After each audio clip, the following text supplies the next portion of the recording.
हर्ष news की सारी खबरें आप तक।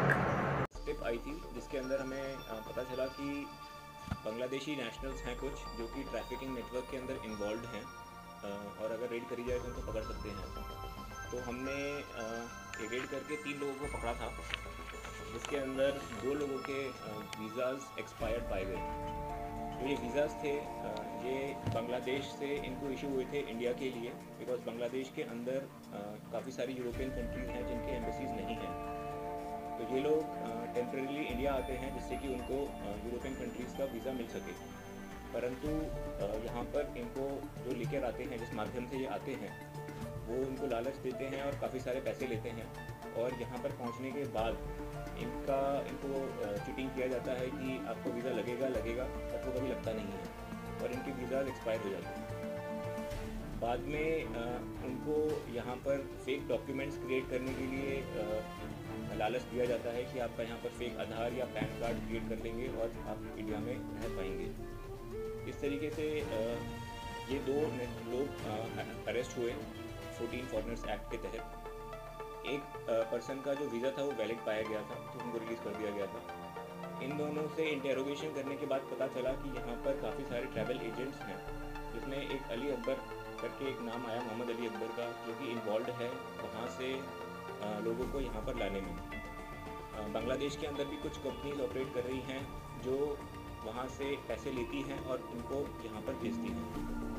यहाँ पर जब वो आते हैं तो वो अली अकबर जैसे और लोगों से कांटेक्ट करते हैं, जो कि उनको आश्वासन देते हैं कि आपका फेक वर्क परमिट और वीज़ाज डॉक्यूमेंटेशन, ट्रैवल डॉक्यूमेंटेशन सब कुछ पूरा करके आपको आगे भेजा जाएगा। तो उनको यहाँ पर रखा जाता है। तो इनकी इंफॉर्मेशन मिलने के बाद वहाँ पर रेड की गई सरिता विहार इलाके में, जहाँ पर ना सिर्फ अली अकबर बल्कि मोहम्मद इब्राहिम करके इंसान भी अरेस्ट किए गए। जो मोहम्मद इब्राहिम हैं ये वैसे तो एक मूल निवासी बिहार के हैं, बट ये दुबई और बांग्लादेश फ्रिक्वेंटली आते जाते रहते हैं। एंड इनकी एक कंपनी भी ऑपरेट करती है दुबई के अंदर, और ये काफ़ी सारी शेल कंपनीज ऑपरेट करते हैं जो फेक वीज़ा या वर्क परमिट के लिए, वीज़ा के लिए वर्क परमिट्स प्रोवाइड करती हैं, जिससे कि एम्बेसीज़ के अंदर वो वर्क परमिट दिखाकर इनके लिए वीज़ा जनरेट किया जा सके। मोहम्मद इब्राहिम और अली अकबर को अरेस्ट किया गया। इनके पास से हमने कुछ 12 passports, 10 mobile phone, 3 laptop, printers, pen drives, 150 document जो बांग्लादेशी नोटरी के थे और 50 Bangladeshi police clearance certificates obtain किए। आगे की इन्वेस्टिगेशन में पता चलता है कि एक मुदस्सिर करके एक इंसान है जो कि एक ट्रैवल एजेंसी ऑपरेट कर रहे हैं HMM एंटरप्राइज के नाम से। अली अकबर मुदस्सिर के साथ मिलकर फेक वर्क परमिट्स जनरेट करते हैं ईस्टर्न यूरोपियन कंट्रीज़ के, सच एज चेक रिपब्लिक, स्लोवाकिया, रोमानिया एट्सेट्रा। इन सब के ये जो वर्क परमिट्स हैं ये एक तीसरी consultancy company, paradise consultancy company, जो कि नेताजी सुभाष प्लेस से ऑपरेट हो रही है, उसके थ्रू ये जनरेट कराते हैं। ये पैराडाइज कंसल्टेंसी कंपनी जो है, इसके ओनर्स हैं धीरज बिश्नोई और नरेंद्र आर्या। इन लोगों को हमने अरेस्ट कर लिया है। इन्होंने एक बंदे गौरव गुलाटी को एम्प्लॉय कर रखा था, जो कि फेक डॉक्यूमेंट्स, जो कि ओरिजिनल डॉक्यूमेंट्स को एडिट करके क्रिएट कर रहे थे। इनको अरेस्ट कर लिया गया है। इस पैराडाइज कंसल्टेंसी के पास से 200 से अधिक पासपोर्ट्स रिकवर हुए हैं। बाकी और incriminating evidences such as travel documents, notarized Bangladesh के जो कि फेक हैं, और पुलिस क्लियरेंस सर्टिफिकेट्स बांग्लादेश के, वो भी रिकवर हुए हैं।